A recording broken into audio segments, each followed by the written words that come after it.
So I don't usually talk about this, but a lot of business owners don't even realize that they're introducing a massive black hole into their funnel. And this is really the case of people that are running, let's say you're running meta ads and you're sending people to a website or you're sending people to a site like Amazon. So it really doesn't even matter if you own the site or not.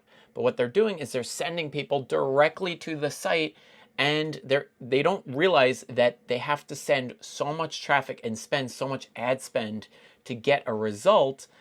But also they don't realize that it's like the least efficient way of advertising, because once those people bounce from the site, let's say you send 100 people to the page and one person buys, you really have to ask yourself, am I covering my ad spend to send all those people there?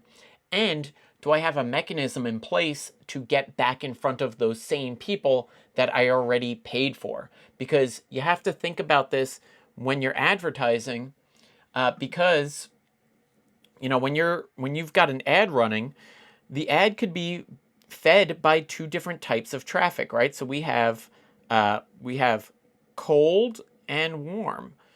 Cold being people that have no idea who you are, what your offer is, they've never seen you before. And then the warm people, these are the folks that they might follow you, they might not follow you, but they've seen your content and they're aware that you exist.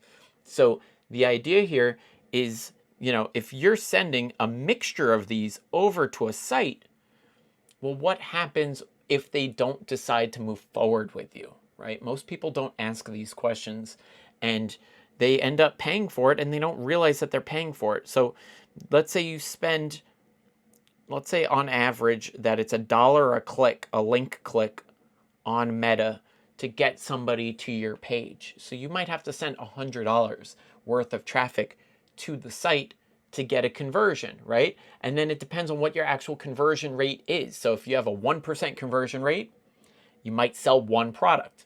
Well, how much does that product bring in the door for you is really the next question, right? Is it $100? Because you would need $100 in income just to break even with how much you spent to send the traffic there. Do you see where I'm going with this? So if your conversion rate is, let's say, 5%, well, let's say your product is $100. So $100 in ad spend might translate into $500 in income, in which case you're making your money back and then some. You're really profiting by $400 minus whatever other fees might be involved in you fulfilling the order, right? So if it's a digital product, it might be zero or near zero. But if it's a physical product, then you have to obviously calculate in the cost of goods and the cost of delivering those goods to people. But the really big thing here, and this is why I love my ad ecosystem that I run, is because we actually take the people that fall into the void and we catch them again. So we're actually able to think of it like a drip tray down here at the bottom. We're actually able to catch these people and ensure that we get back in front of them at a later date. Okay, so think of this as a conveyor belt of content where maybe they clicked the ad, saw the website, or went to Amazon, didn't really move forward with anything. They're not really sure how this fits into their picture yet. Okay, fine. Now they leave or they get distracted. What happens next? Well, what happens next with my ecosystem is we're actually able to show back up for these people, right? Again and again and again and again.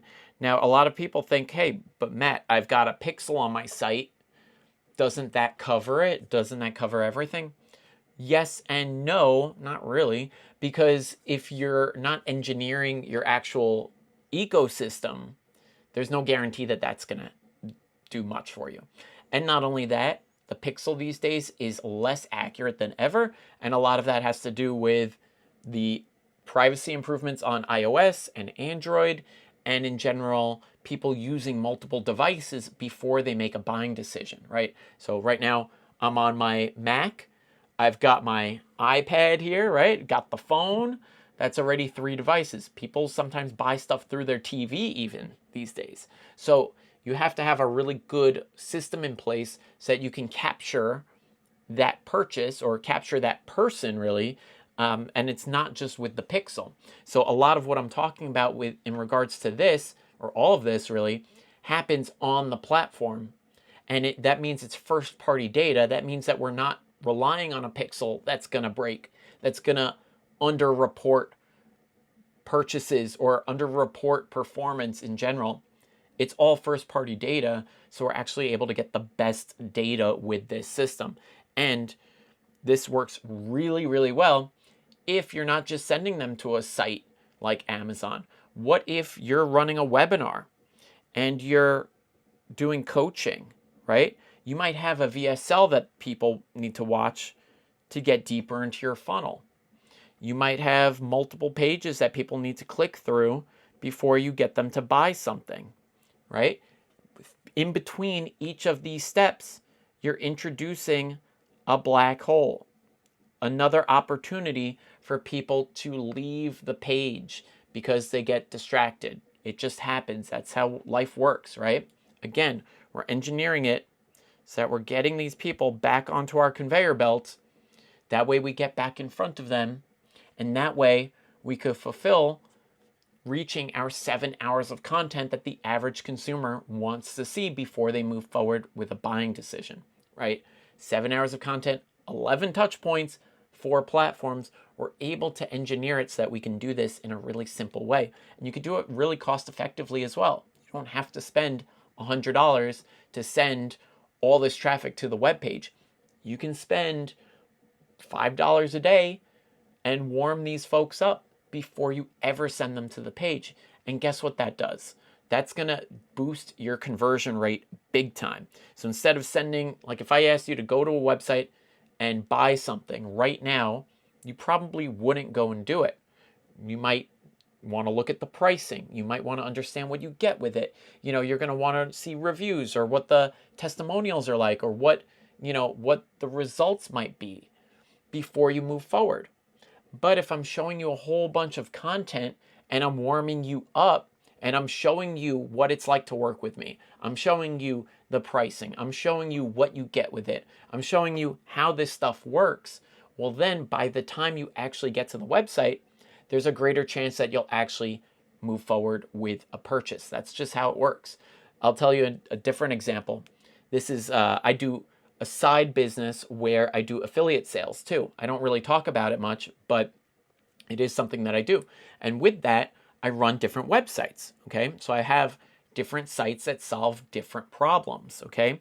So I have one site in particular that I'm thinking about that solves a very specific problem. It's a piece of hardware that people need, okay? So what do? I put together a page. It's literally a one-page website that solves the problem. And guess what?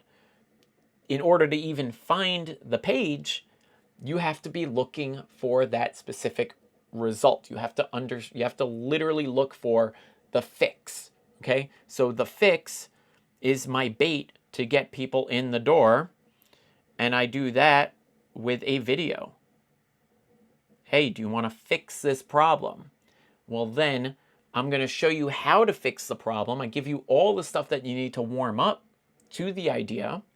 And then I send you to the page, because on the page is the actual fix itself and the part that you need to actually get it done. I hope you guys are getting your aha moment there, right? So we're sending people to the page, and guess what my conversion rate's like? It's like between 8 and 20%